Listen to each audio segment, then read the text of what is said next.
All right, first question, how did I come up with the name Prince Doran Vending Service?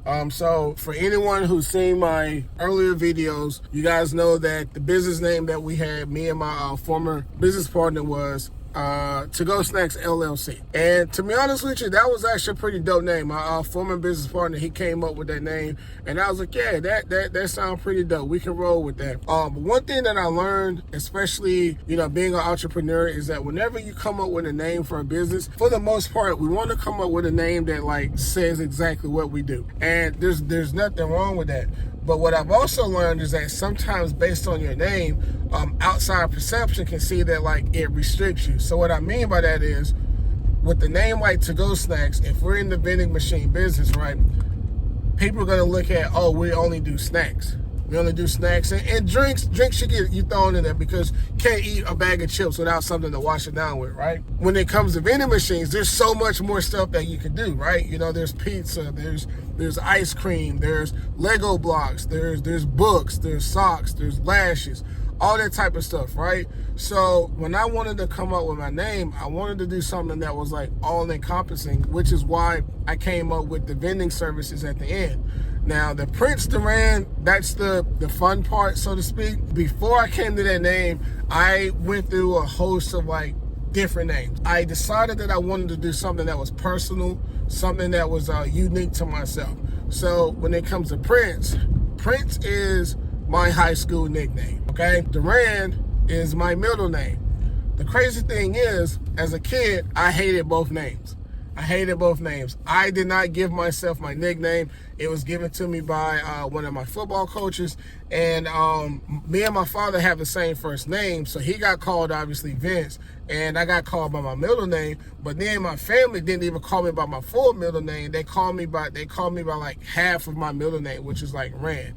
So I grew up hating both of those names, right? But as I've gotten older, I've learned to accept things from my past, whether I like them or not, because it's just who I am. They're a part of me, so to speak. So this is kind of me, just kind of taking ownership of my past. Hey, this is me, this is my identity. Now, the funny thing is, when I came up with the name, I got a different response from a lot of people when I would tell them the name that I came up with. I told one of my cousins the name I came up with, and she was like, "Are you sure?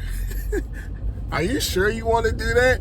And I was like, "Yeah, I'm going to do it. I'm going to do it." And she was like, "All right, if you like it, I love it." I told another friend, and she was cool with the name. She thought the logic behind it was dope, but she wondered if the name was too long and whatnot. And I was like, "Yeah, it is a little tonguey, but it's the best I got right now, so that's what we're going to go with." And then I told my brother. My brother is probably one of the biggest critics in my life and whatnot.